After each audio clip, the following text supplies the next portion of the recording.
Change, an X-Files Rewatch podcast. I'm Nick. And I'm Kim. Do we actually have news this time, or not fake, not news like last time? No, not really. But I guess we should keep reminding people that FileFest is coming up in August this year. It's August 29th to the 31st at the Heritage Center, Brooklyn Center, Minnesota.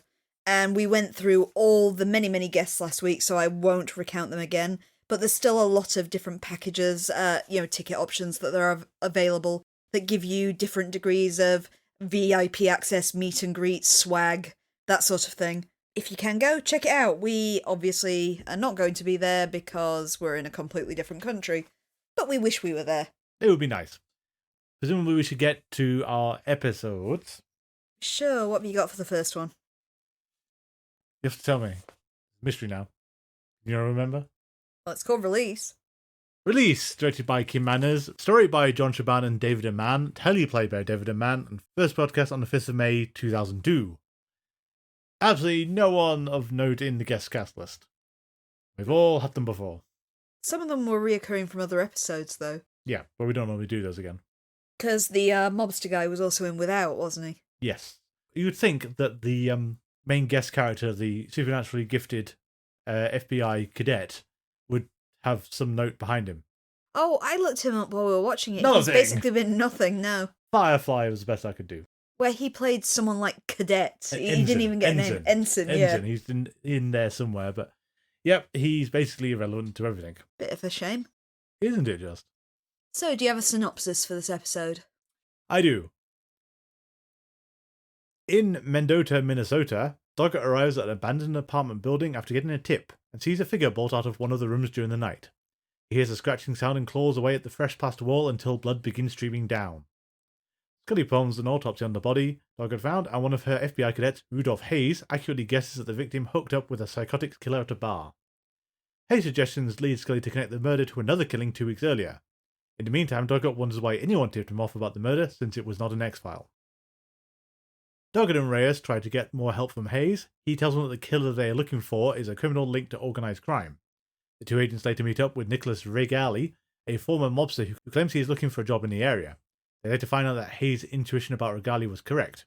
Meanwhile, Reyes returns to his apartment complex where the walls are covered with crime scene photos related to the death of Luke Doggett. Eventually, Doggett asks Reyes for help solving the case about his son's death. Reyes tells Doggett that he believes that Robert Harvey was behind the kidnapping of Luke, but that Regali killed him. Doggett approaches Brad Fulmer for help on the case. Doggett's ex-wife Barbara Doggett meets up for a lineup at a police station. Barbara does not recognise Regali or anyone else on the lineup. Scully finds some similarities between Luke and the two dead bodies, but no forensic proof. Doggett comes to realise that Regali has had help from someone within the FBI all along, and Reyes suspects Fulmer, whom she saw taking bribes in New York. Fulmer claims that he was giving money to an informer. He also reveals that Cadet Reyes is really a former mental patient named Stuart Mims, and that Mims lived in New York City during the year of Luke's murder, hinting that Mims is the murderer and not Regali. Doggett and Reyes assemble a SWAT team to raid Mims' apartment. Mims is taken into custody, and at a new lineup, Barbara recognises Mims. A secret meeting confirms Reyes' suspicion. Regali actually bribed Fulmer. Regali denies any involvement with Luke Doggett's death. When Fulmer wants to end their cooperation, Regali threatens to blackmail him. In the meantime, Mims tells Scully that he first noticed the case of Luke Doggett when he read it in the newspaper. He further states that he lied about his name so he could help solve the case. At the end, he still claims that Regali is the real murderer of Doggett's son and not him. Later, Doggett approaches Regali, who tells him a hypothetical story about how a paedophile took a young boy to his home. A businessman then walked in on the incident, realised that the boy had seen his face, and feared that the boy might associate him with the crime. The businessman then murdered the boy. As Regali walks away, an enraged Doggett draws his gun and follows. But a gunshot rings out, and when Doggett gets outside, he sees Regali has been killed by Fulmer.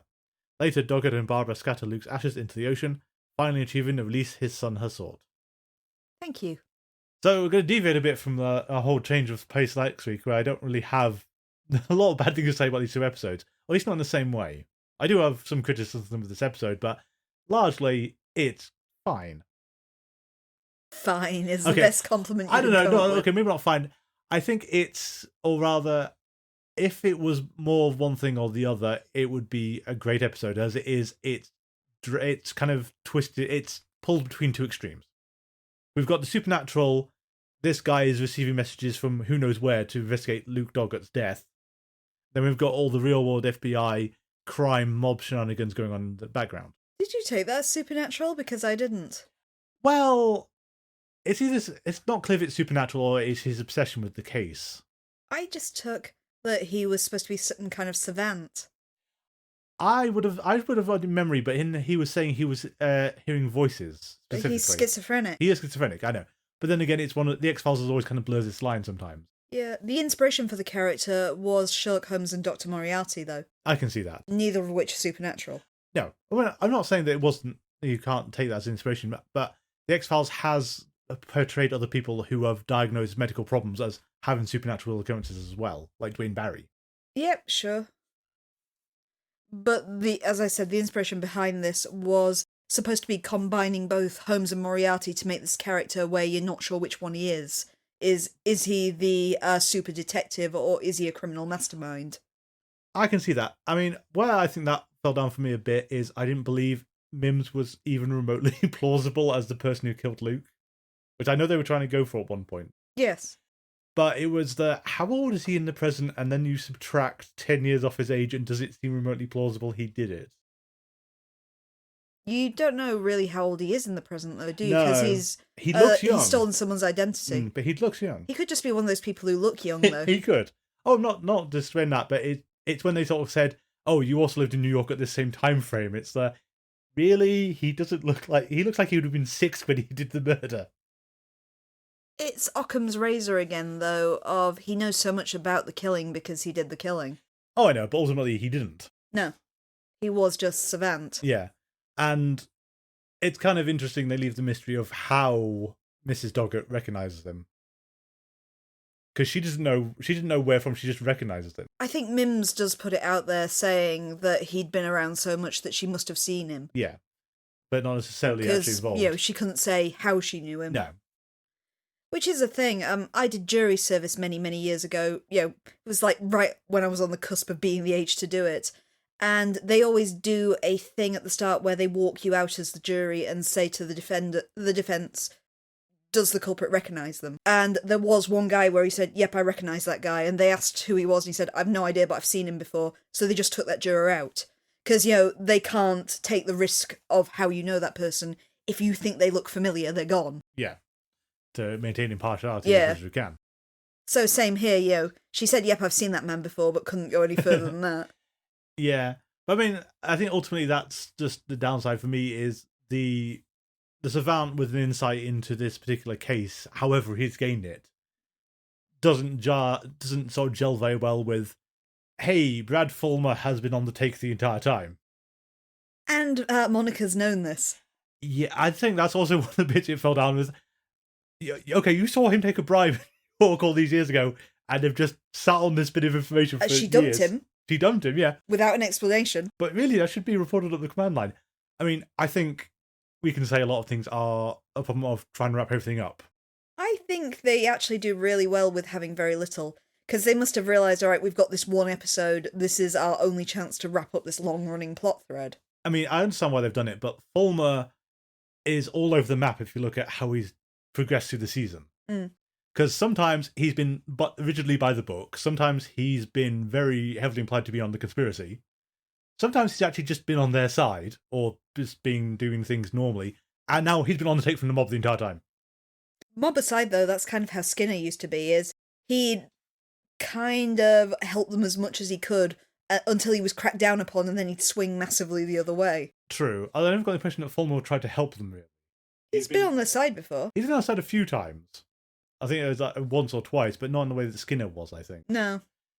Skinner, you got the impression, even early on, that he grudgingly liked Mulder and Scully, and I don't think Fulmer likes either of them. Fulmer likes Reyes. And as you said as well, we've got some weird medicine going on, or medical stuff. The bleeding corpse in the wall. Yeah, I've got many questions. It's not just the weird medical stuff, it's the what kind of clay is that more than anything. How's he managed to wall someone into He's it with walled soft up clay? somebody with open wounds in soft clay, and that clay is pristine white until he starts digging at it. Because, that's how both blood and clay work. Yeah. It's not a new thing for the X-Files, we've got to admit by this point. It's the startling vision of a sting. And it's only later when you go, wait, what was going on at the start then? Because that doesn't bear any resemblance to what's happened down the line. In fact, those murders at the start don't really factor No. into anything. I mean, yeah, it's like the connection between the two murders, fair enough. Why did he feel the need to put this one into a wall? Yeah. Other than it's a really good dramatic shot. But as you said, it also reminds me very much of the Gargoyle episode with Mulder. Yes, that, I must admit, when we watched the Gargoyle episode, I was remembering that bit where the wall bleeds, and I was thinking, oh, have I got this totally wrong? Because I remembered it being in that episode. And it's like, oh, here it is. Yeah, wrong episode, but right kind of thing. And a very, very similar kind of opening sting. Yes. I do wonder as well about this whole thing where Mims has stolen someone's identity. Like, I know, again, I think there's a problem of we don't have time to do this. This was probably meant to be multiple episodes or two-parter or something. But it's all the speed with the revelation of he stole someone's identity. Like, the FBI are not known for being lax with security things. I mean, you'd think they'd have figured this out earlier. I mean, Pusher walked in with a sticker on his chest. Pusher had an excuse at least, didn't he? And the Invisible Man. And the Invisible Man. But, yeah, you'd think that a body like the FBI would have incredibly stringent background checks. Yes. So, and it's the kind of thing you get in, at least the perception from the outside of, if you've done drugs in your past, you're going to struggle to get into levels of government. It just feels an odd thing to have revealed late on, and there to be apparently no subterfuge going on. He didn't pull any trickery for this. No. I mean, it reminds me a lot of Day of the Jackal, which infamously had the way you get fake passports. Okay. The trick, and apparently this has now been closed, but there's an anecdote on that one, is when the writer of Day of the Jackal was trying to figure out how to get an alternate identity and a second passport, he eventually sort of found someone in nefarious kind of employment and asked, how do you do it? And the whole point is you go to a cemetery, find someone with the same birthday or similar birth date to you, ask for a copy of their birth certificate, and then apply for a passport using it. And apparently the sort of security on this was so lax that they would give you the passport and they wouldn't check to see if this person was still alive or anything, because you've got the birth certificate. When he wrote this in the book, he figured that once it was published, it was going to be closed off really quickly because you've just uncovered a major hole in how people do identities there. Yeah. And it wasn't. For some number of decades afterwards, it was still plausible to do this. And then they had, they basically tried to establish a database so that passport applications, they would sort of check against registered deaths. So if you try to do this, you'd be flagged up. The author commented that this was an overly elaborate way of doing it, and his process would be much simpler, which is if you ask for a copy of the birth certificate from the local parish, unless you can prove you are who this person is or related to them, they'll just stamp copy across it in big letters. Yeah. Seems a lot more elegant, to be honest. It does, doesn't it? But anyway, but it doesn't even seem like he's descending to that level of trickery to get this FBI appointment. We've noted in X-Files, though, that they do fudge this quite a lot. It's Toombs. Toombs and his social security number. How he got that job in the animal shelter when he's been awake for about a few months. And prior to that, has 30 years of no employment history. Yeah. It's one of it is a storyline, though, that I think even in 1990s it would have been implausible, but at a certain point in the 20th century, you could theoretically get away with it. When there was no internet, basically. Yeah, or you had siloed information. It would travel by post at best to get information around the country. But these days, no, you're basically sunk unless you know someone who can get you into the system, and that only works if they don't look at it too closely. I know, even my employer does a criminal background check on all its employees once a year. Yeah. So you think the United States government would be more stringent than this? One would. I would say, so despite the fact I had problems with the episode, it's the neatest kind of wrap up to Doggett story you can have without it basically being Mulder 2.0. Yeah. And I do like the matter-of-fact way that he does sort of tell him the truth and, not admitting to anything, but saying, here's how it could happen. Didn't want to do it. Would rather not have done it, but had no choice because I associated him with this much worse person who is the ultimately responsible. I'm not sure you can say much worse when we've essentially indicated Well, that he's yeah, a paedophile. Well, the other guy. The other guy's paedophile, not the mobster. No, I read it as the mobster was the paedophile, and then his boss walked in. No. It's the guy who, because the Mims does confirm it. The only suspect they ever had, that guy, was a paedophile. Did pull Luke off the street. Yeah. Mobster was meeting him at his house and walked in on him. So Rigatti was the killer. Rigatti was the killer, but he's not the one responsible for it happening.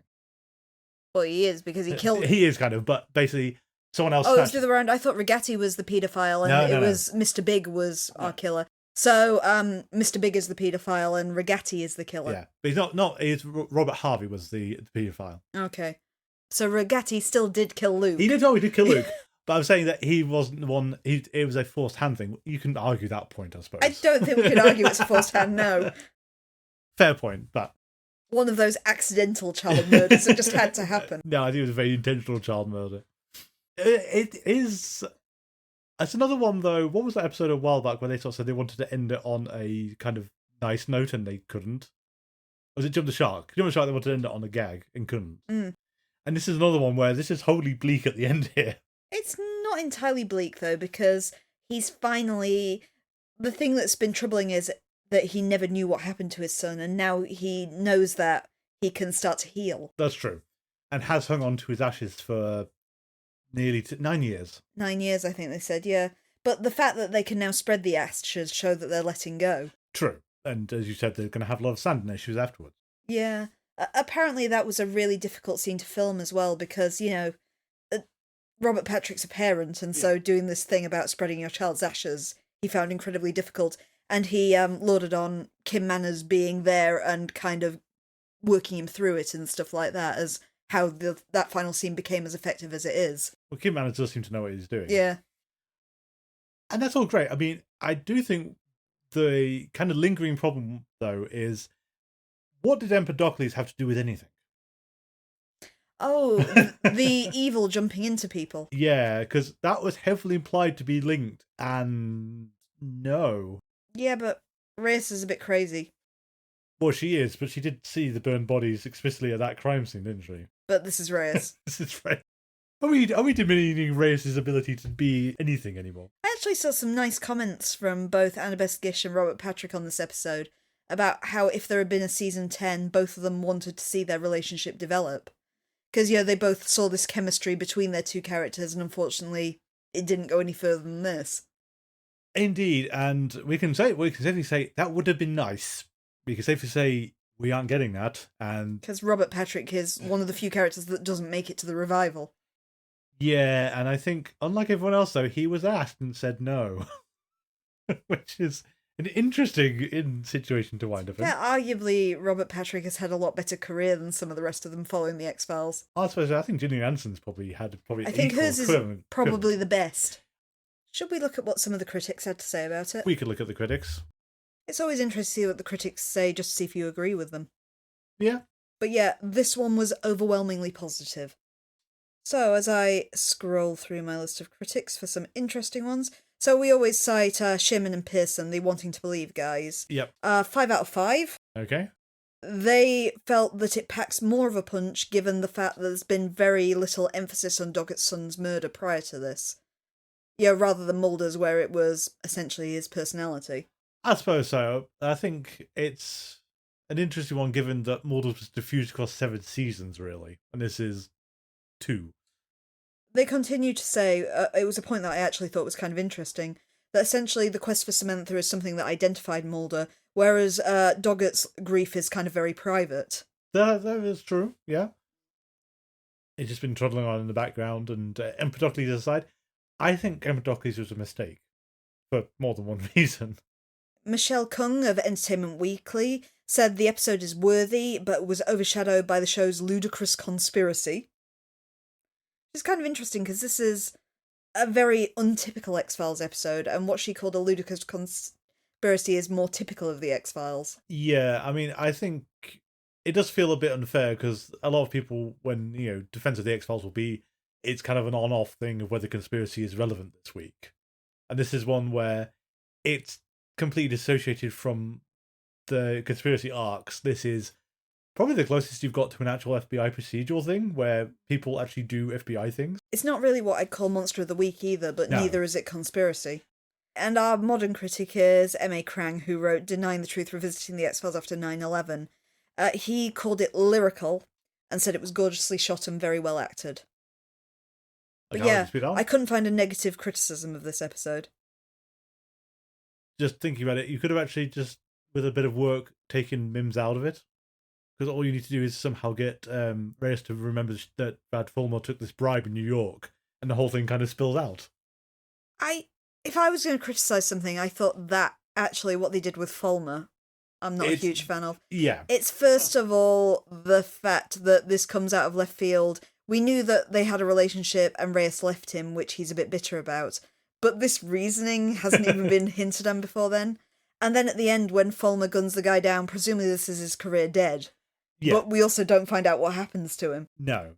And I don't think he's mentioned ever again. No, I think it is him and out. And I would agree with that one. It's just too blunt. It's too much of a turnaround on him as well. The fact he's been corrupt the entire time in this way. Because, as you said, Skinner's been corrupted in other ways, and that sort of feeds into the main series. This is mob stuff. It's just being on the take. Yeah, but he's been on take for how long? 9 years at least. Yeah.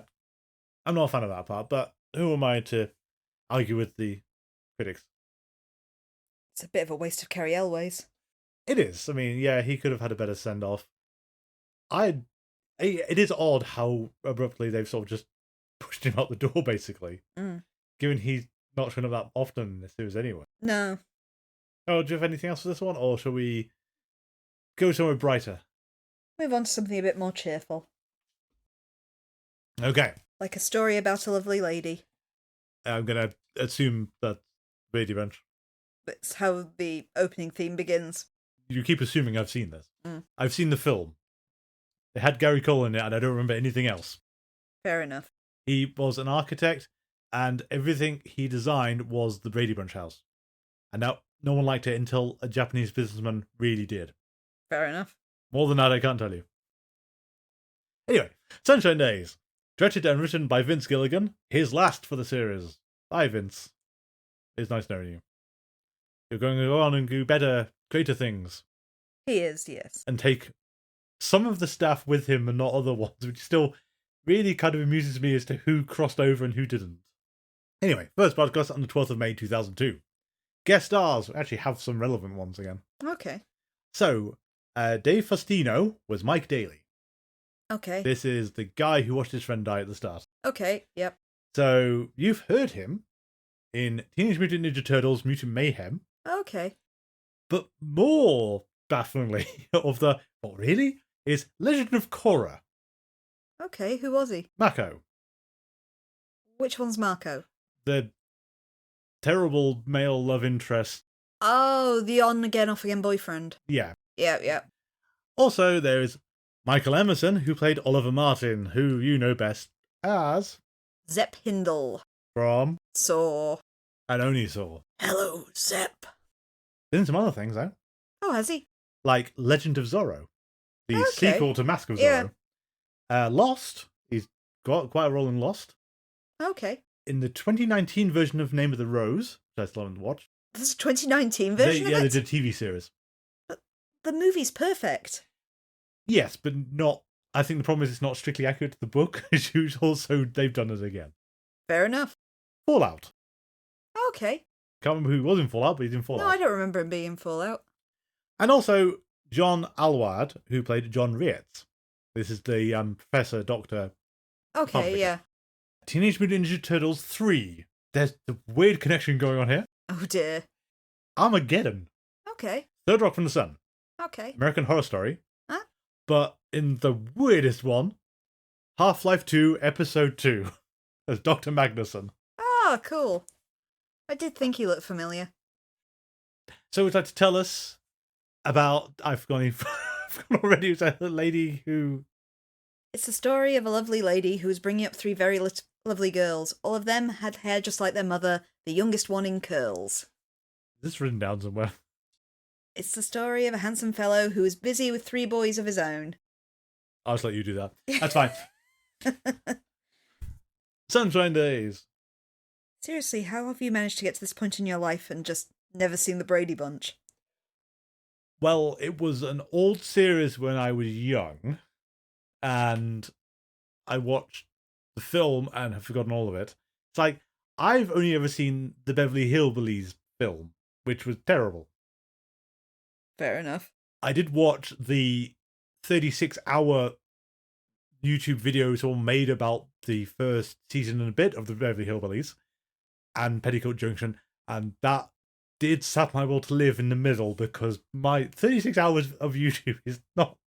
This was of course 2 weeks or something. I will hasten to add, I did not watch this for 30 straight. Again, though, that's the Beverly Hillbillies. It's not the Brady Bunch. I know, but it's a similar kind of an old TV show that got a film thing. I know they have a legacy, very influential. They're very popular. I've never actually sat down and watched it. And also, your sister's why you saw any of this, Yeah, isn't it? my Not sister you. loved it. But it's in that kind of Americana kitsch with things like Little House on the Prairie, Full House, those kind of American shows. And I know of all of these, I haven't watched any of them. Yeah, I must admit, they're not to my taste, but I lived with someone who was very into these sort of programs. Anyway, and I lived with siblings who weren't, so I've never seen them. Anyhow, ad-libbed from Wikipedia as always. Our episode this time opens in Van Nuys, California. We are introduced to Blake and Mike, who are two men who are sneaking into a house that Blake claims is where the television sitcom The Brady Bunch was filmed. They do indeed find a perfect recreation of the house from the series. Mike, unsettled by this, gets scared and leaves, but Blake continues on. He's suddenly sent hurtling up through the air through the roof of the building and lands dead on the roof of Mike's car, while Mike is still inside of it. Doggett and Reyes arrive to investigate and interview Mike, who claims that Blake died after visiting the Brady Bunch house, something that Reyes refutes because she knows that the exterior is somewhere else and the interior was a soundstage. The three of them speak to the owner of the house, who's called Oliver Martin, but when they go inside the house, they discover that it looks nothing like the Brady Bunch house. However, Doggett is convinced that Oliver might have been hiding something. He checks Martin's dustbins outside and finds bits of the roof, something he also noticed earlier on top of Mike's car. He starts to believe that the obvious answer was that Blake was somehow thrown out through the Martins' roof. Later that night, Mark breaks into the Martins' house and sees the whole Brady family there eating dinner. When he storms through to that room, he finds that they've all disappeared and is confronted by Oliver, who asks him to leave. When he refuses, again he's lifted from his feet, thrown through the roof and killed, his body embedded Looney Tunes style in the middle of the front yard. She learns about a young boy named Anthony Fogelman, who possessed the power of psychokinesis. She also, through her research, discovers that Fogelman later legally changed his name to Oliver Martin. Scully meets with someone called John Reyes, a parapsychologist and doctor who worked with Fogelman when he was young. Reyes refutes the fact that Oliver Martin could be dangerous. He said that he never showed any signs of that, he was just extremely lonely and his power disappeared as he grew up. Reyes researches the name Oliver on a Brady Bunch fan site and makes the connection with a little-known and little-liked character called Cousin Oliver. Scully notes that in the show nobody really liked him much and he was portrayed as being a jinx. So therefore everyone deduces that this must be how Oliver, or Anthony, views himself. Doggett and Dr. Reyes decide that they want to talk to Anthony face to face. Initially, he is very apprehensive, and when Doggett breaks into the house to speak with him, he sends Doggett hurtling through the roof. However, it's revealed that he doesn't really have control of his powers, and luckily, while this spiked out of control killing Mike and Blake, it doesn't kill Doggett and he just gets trapped in the attic. Reyes and Scully show up and speak with Anthony, convincing him that his powers could positively impact the world, as well as bring Scully her long-awaited truth of the supernatural. He's taken to the FBI headquarters in DC, where he demonstrates his power by making Skinner levitate. However, he then suddenly collapses and has a seizure. Scully takes Anthony to the hospital and reports that using his power is slowly destroying his body, leading to massive systematic failure. Doggett realises that Anthony must stop using his powers or he's going to die, and realises that his power faded earlier when Reyes was studying him as a boy. Doggett points out to Reyes that this power faded, not because he was growing older, but because Anthony stopped feeling lonely. Dr. Reyes visits Anthony in hospital and the two of them rekindle their friendship. Reyes assures him he'll never be alone again, and therefore saves his life. Scully laments the fact that therefore there may not be any vindication for the X-Files, but at least cases like Anthony show that there is proof of more important things. Thank you. So, my theory watching this one is they knew the X-Files was coming to an end. Yes. And they needed a last episode. Yep. And David Duchovny was not on speaking terms with anyone. So Vince Gilligan drafted up Sunshine Days as the last episode of the X-Files, potentially the last episode ever to be broadcast. And the whole crux of the episode is you got to choose. You can have your proof of the supernatural. You will lose something critical to you if you do this. You won't be happy with the results. I also like that final note because it kind of says we might not be able to prove the supernatural, but the human connection is what is more important. Yes. That's far more important than proving anything that the series has been building up to this point. Ultimately, it's a distraction from what's important in life. Even Doggett, I haven't got the exact quote, I should have written it down, but he makes a comment about how he kind of hopes that people can turn off their screens and find meaning somewhere else. Yeah. Which you can easily attribute to the people watching the X-Files as well. Hey, this is ending. There's going to be life after this, guys. You can find something else that's meaningful. That's the thing to hang on to, not what the answers we kept teasing were. Mm. And it's something that, depending on how you do it, can be more or less annoying. Because it's things like BBC Sherlock with how did Sherlock Holmes survive the Reichenbach Fall thing? Is that we're never going to tell you. And it kind of maddeningly, what? I think you find that with most adaptations of the final. Oh, but specifically BBC did a lot of hyping of that, though, didn't they? Yeah. They teased that a lot and then said, I'm not going to tell you. I'm going to give you fragments of a possibility, but never anything explicit of how concretely he has to have done this. Almost a Rashomon solution. Yeah. But this, so there's a risk that your audience can take it that way, and I do wonder how worried they were when it was possible this was going to be the ending note.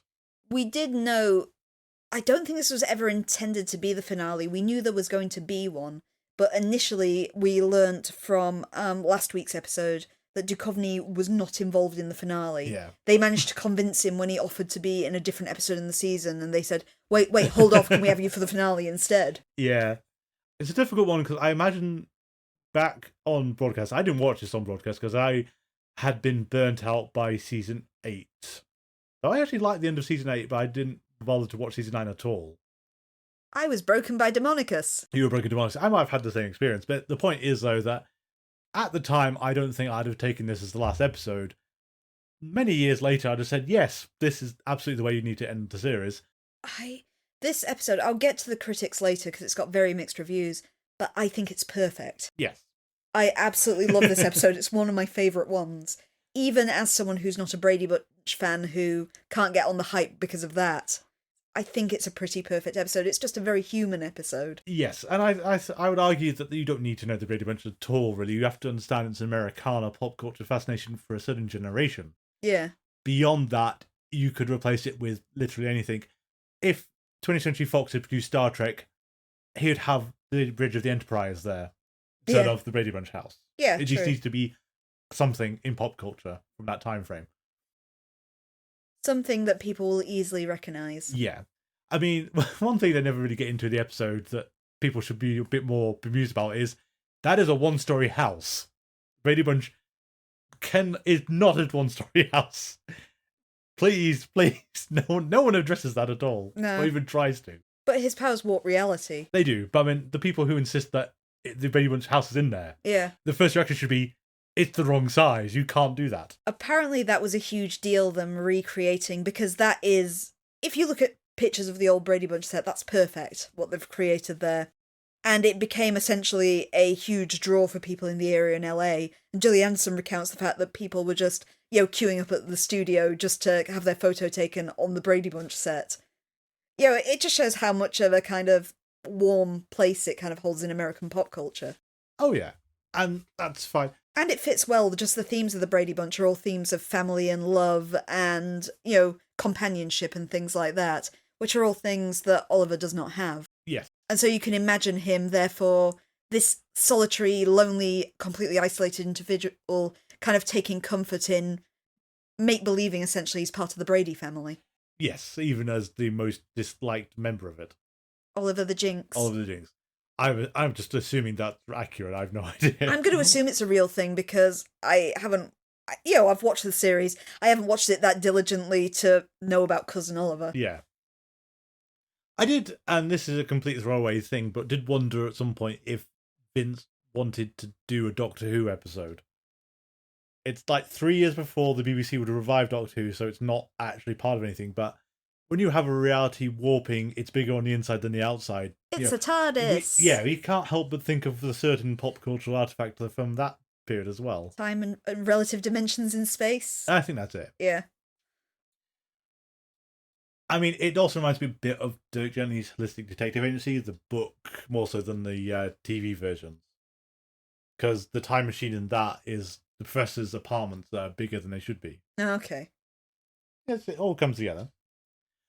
Anyway, I think at the time I wouldn't have accepted this as the last episode, but I would these days.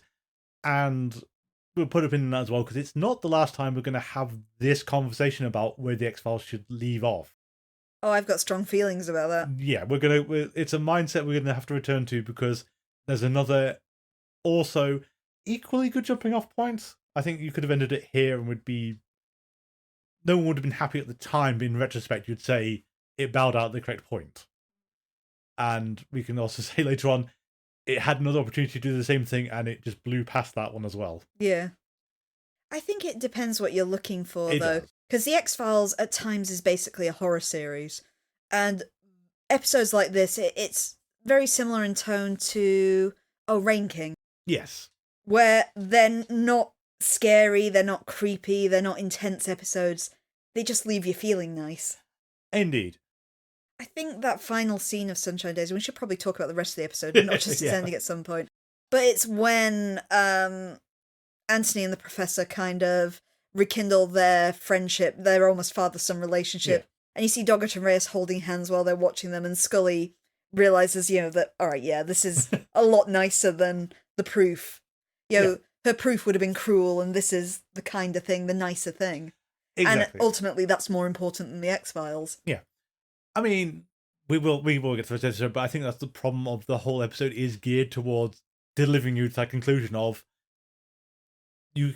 Basically, there should be some notes on the episode of exit here if you don't want to know what Chris Carter's going to do next, or keep on going for how Chris Carter thinks this should end. Yeah. It has Duchovny in it, sure, but at what cost? At what cost? There's an interesting point that I like, and we've talked about Seria's placement order a few times, and how the X-Files is actually really bad with quoting how the series structure works overall. As in, some incidents don't actually seem to lead into other things when they could do. The big one, of course, was Scully's cancer diagnosis, which would have explained Never Again a lot more than it does. Yeah. In this one, you can make a case of that release has changed how Doggett interacts with the X-Files completely. Mm. Given that he does actually hit on the correct solution really early, he is doing Occam's razor, but it's Occam's razor in the X-Files sense of you're not taking the real world possibilities, you're going for what explains what events you're seeing. A to B to C. Exactly. So we've got things like he doesn't quite believe Oliver finds the roofing tiles and then conjectures the theory, which is entirely correct. Because he can't have fallen out of the plane given you just walk into a house. And it's interesting that this is a kind of progression you want to see from Doggett, but it's too late. He's got this episode and then he's going to be part of the finale, which isn't going to be about him. No. And he's gone. This kind of should have been earlier, but then again, I don't know if they could have actually arranged that in time. But it's nice to see him actually doing the job. Maybe psychokinesis is a bit easier to swallow than some of the other things they put on Doggett. Because, it's not a metal man, it's not some kind of monster, it's not a ghost. Well, I was going to say the Metal Man. The problem I thought with the Metal Man is still that there's not a lot of other explanations for what was going on in that episode based on the evidence he saw. It's like, yeah, the thing that the car struck at the start would have to be something of this dimensions and this kind of build. And he's completely right about that. It's still, okay, Doggett, then where is it? Given there's no indication that he's ever been here. No. There's 2 footprints instead. I understand you have to have Doggett the skeptic. Yeah. Reyes putting up a sort of protest is odd, really, I thought. Actually, we don't know what to do with Reyes still, do we? No. Other than the fact we've learned that both she and Scully are Brady Bunch fans. She's the admitted Brady Bunch fan, but Scully's a kind of closeted one. Yeah. Which is a nice touch, I found. I did also like the fact that she's sort of doing research. Oh, I found him. Oh, you found his real identity. Oh no, Brady Bunch fan site. Yeah. Cousin Oliver. Like, yeah, this is suitably bizarre and quite fun. Doggett is, fully engaged with the X-Files, so we can have the whole, he's let go of all the things that weigh him down about his son and he's moved on. Now, Scully gives us an interesting other angle to look at something, and they probably don't intend it. Okay. So Scully in this episode is happy, cheery, wants to find the truth, is almost ready to sort of sacrifice this guy's health for her finding the truth, right? I mean, given the first aid she tried to give him while he was having a seizure, she got very close to finishing this guy off, to be honest. Oh, yeah. But timeline-wise, she's given William up for adoption, and she snapped right back to her old character. I'll take it. Oh, no, I'm not saying don't take it. Better than moping. It is, but wow, that's an interesting development for Scully in terms of the series structure. But I find it interesting that William has basically had no relevance to the series already. Mm. He's been gone 2 episodes and gone. Maybe he'll be more relevant in the truth. I honestly can't remember, because that is back on the conspiracy, of course. Is, and is it me? It's probably not just me, but I don't want to go back to the conspiracy. Not anymore. Well, tough. I know. Got one more bite at that cherry before the revival. Yeah, and then we get 4. You haven't touched upon what my biggest problem with the episode is, and I'm going to let it slide because it's hysterical. Is it the Looney Tunes hole in the lawn? No, I do like that, but that's not my biggest issue. It is weird, though. It is that you saw an opportunity, you took it, not going to penalise you too much, but that's really out of sorts for the X-Files. Thoroughly Wile E. Coyote'd. I know what you're going to say. We completely gloss over the 2 murders. Yes, the fact that Oliver totes kills 2 guys. And attempts to kill Doggett. And attempts to kill Doggett. Yeah. I know it's not really... You can't do it. There's no intent because he's doing it accidentally. Yeah, and you can't really let it happen with the rest of the tone. No. It will break the episode if you focus. But, it's like, oh, that's lovely. He's got a father-son relationship. Get him, boys. He has murdered 2 people who... Well, could you... We'd have to look at state laws. You got that whole thing where if someone breaks into your house, there's standing your ground kind of things, isn't there? There's a really interesting French murder case. But essentially, a body was found shot dead on the beach. And going through the entire investigation, the police officer eventually realised he'd done it. Because it turns out he is a terrible sleepwalker. He'd sleepwalked at night with his gun, shot the person, and realised in solving the case it was him. And essentially it ruled down he had to live in isolation for the rest of his life. This was a Victorian case. Yeah. Because they couldn't actually, try him for murder because he hadn't consciously murdered anyone. But at the same time, it was realised that this is really flipping dangerous. Yeah. So the guy essentially had to live like a hermit for the rest of his life to try and avoid any further acts of this happening. Terrible state of affairs. It's one of these strange but true murder cases. Yeah. So I guess you've kind of got this kind of system, I guess you've kind of got this situation with Oliver, or Anthony, in the fact that this was a sheer reflex and something he couldn't control. And so long as he's happy now, his powers will diminish and it won't happen again. Yes. At the same time, though, there is one of these corruption FBI. I'm not going to say that they're doing the wrong thing because I do like the outcome, but getting a skin to square this away ultimately when this was brought to them as a murder, and another murder happened while they were investigating it. Yeah. And we're just going to let the suspect go and live his happy life. Yeah. Yeah, that's fair. Why not? I do think at one time as well, the two kind of guys who got murdered at the start would have been Stone and Chick. Or Stone and Chick and the other sacrificial lamb. Yes, I mean, aside from the fact this is Vince Gilligan, not Darren Morgan, which is why it's not Stone and Chick, because if he'd written it, it absolutely would have been the two of them. But not to worry, we will surprisingly get Stone and Chick back. We do, yep. Who saw that one coming? Is Vince Gilligan making a case for the supernatural thing in general? Is this kind of some kind of criticism of Mulder in an indirect sense? The whole point is, as Oliver becomes more happy, the supernatural tendencies of his life diminish. Yes. And in the absence of a stable family unit, or at least a father figure, or so on, or just companionship, because it's not necessarily, it doesn't have to be father-son, but this is the thing that will make him happy based on his life to date, is how we're going to have to view it. It's like, how much of Mulder's paranoia and desperation and everything is based purely on his unhappy home life? A good point. And if Mulder had... Basically, if his father wasn't involved in the aliens and they hadn't sacrificed Samantha, obviously Mulder wouldn't wind up where he did. The X-Files would basically not happen. No, Mulder's misery defines him. Yeah. His intention with this episode was to say goodbye. I know. He knew that this was going to be his last directorial chance and also his last chance writing these characters. So he wanted to write an episode that was his way of saying goodbye to the fans, which it literally is. Yeah. And it's telling that he is also one of the ones who doesn't come back later. He is, yeah. But, went on to, as you said, bigger and better things in Breaking Bad and Better Call Saul.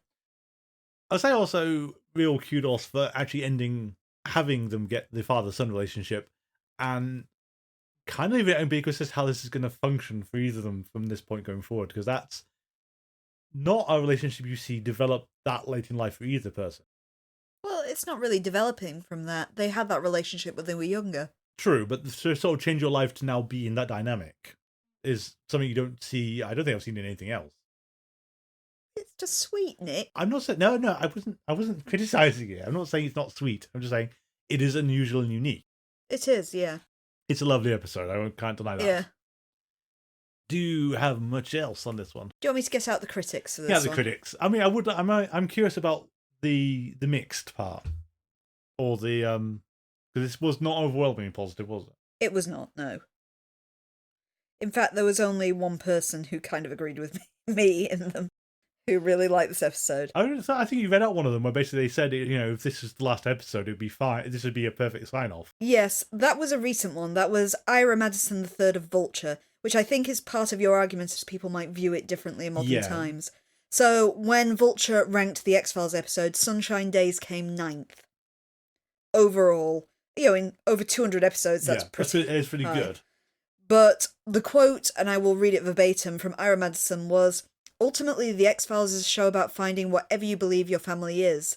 The series' mission statement is never as beautifully summed up as in this episode, written and directed by Vince Gilligan. If the series had ended on this episode, cancelled before it could reach a proper conclusion, it would have been one of the best series finales in television. As it stands, this penultimate episode of The X-Files is simply just one of the series' finest big-picture moments." Very much agree. Yeah, and though I think as I was trying to allude to before, is no one would have perceived it like that at release. It'd have to be years later, you'd have to come back to it. And they did not. That's where the mixed come in. So we have Jessica Morgan of Television Without Pity ranked the episode a C. She wrote, and indeed sarcastically, that 9 years of myth arc to start to wrap up, and so the penultimate episode of The X-Files naturally is devoted to the Brady Bunch.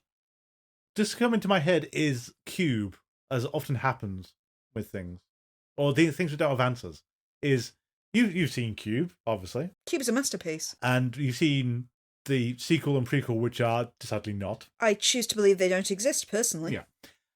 I think it's like with a lot of things, is one of Cube's strengths is it will never fully explain itself. You're giving bits and pieces of an explanation. You know the thing is man-made. You know it was done by some kind of intent, and that intent might not necessarily be directing it anymore. It's an operation, and what it's for is never clear. And that final sequence in which the lone survivor just walks into a blinding light and you don't find out what's beyond it. Yeah, and I know for a while they did film something and they sensibly cut it out. I don't think it's not even on the DVD as a deleted scene. It's just gone, whatever was intended for outside the cube. And then Cube Zero tells you what it is. Yeah, we ignore Cube Zero because Cube Zero didn't seem to understand the point. The point was, though, that I do like that kind of ambiguity in that kind of sense. Some people don't. And sometimes the ambiguity of a situation is frustrating, not satisfying. There is a fine balance, and it's not necessarily easy to get right. And I can understand that people wouldn't like this episode because of that if you did end on it. But at the same time, the myth arc at this point is so convoluted, even with the few wrap-ups we've had, is none of it makes any sense. And it basically got reset at the start of season 9 anyway with super soldiers, because that has not been built to from pilot. This is a new thing. True. The last of the reviews I will cite this time is, of course, Sherman and Pearson, because an episode would not be complete without them. They did give a true polarizing review of it. Okay. Where they gave the episode 3.5 out of 5. They described it as not being one of Gilligan's best, and they said there were issues with both the tones and the characterization of Oliver. However, they did praise his writing style, particularly the humanization of it, in the fact that he winds up giving Scully the proof that she needs, but also showing her that the most important thing is to care about humans. Yeah. I think you have to let the murder just let murder slide this time. Personally, I think the biggest problem with the episode was that chroma key bit in the middle. Oh, we could say that. It's like, that was probably one of the worst special effects X-Files has ever had.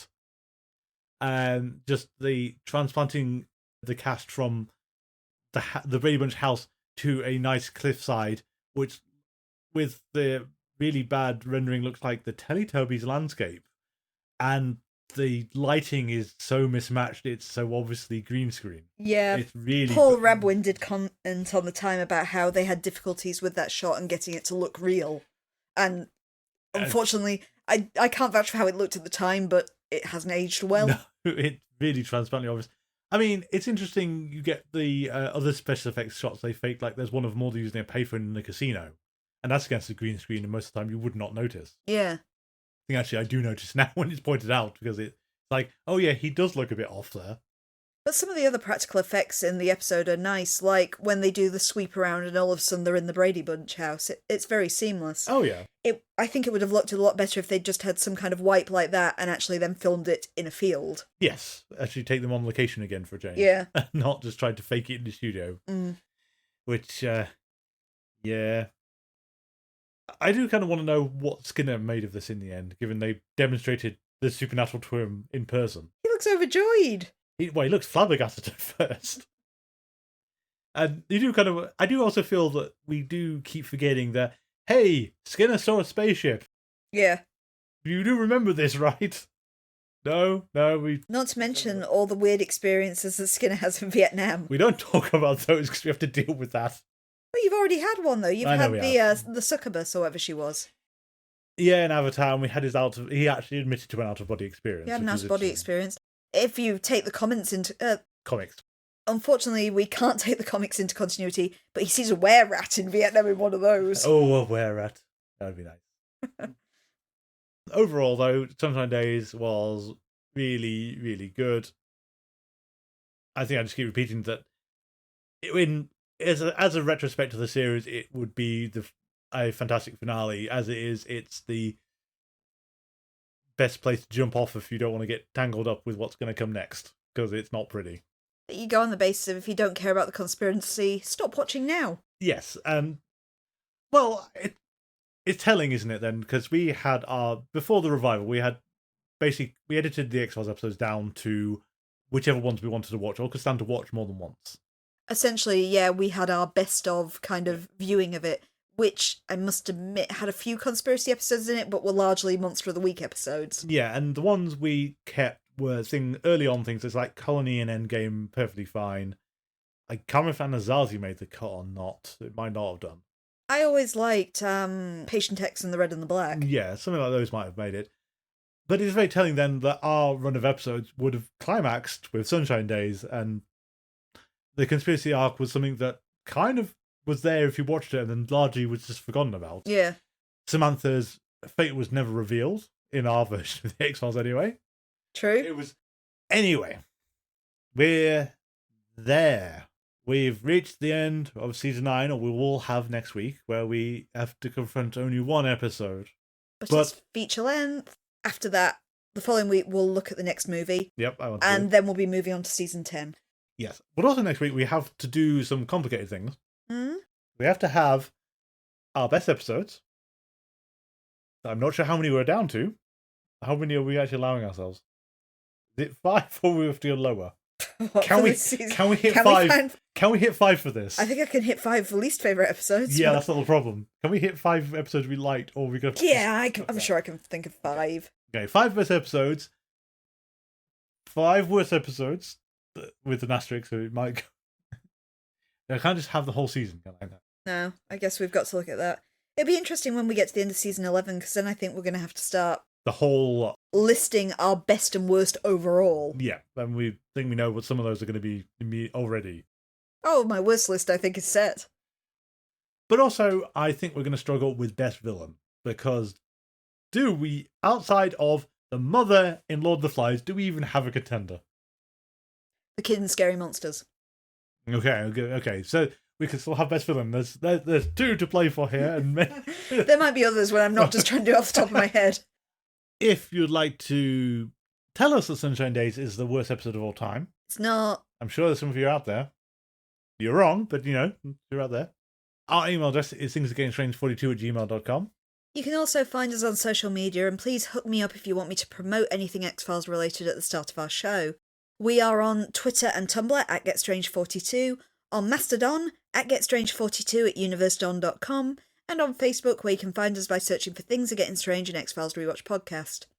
Also, if you're not sick of my voice now, I also stream live on Twitch TV under the name AdverseCamber42. My main stream is live Mondays and Wednesdays at 8pm GMT and Saturdays at 5pm GMT, where I'm currently playing Yakuza 5 Remastered and Bloodborne. Woo! We have a Patreon, patreon.com/thingsgettingstrange, where for as little as $3 a month, you can help us keep the lights on and have access to our bonus episodes, including our Let's Play of the X-Files game, called the X-Files game, starring Corey Gilmore, who will die. He's not meant to, but we killed him anyway. Our theme music is Vision by Kevin MacLeod. You can find that on Compotech.com, licensed under Creative Commons by Attribution 3.0. Thank you all for listening, and until next time, please remember, I think I'm finally getting the hang of this job.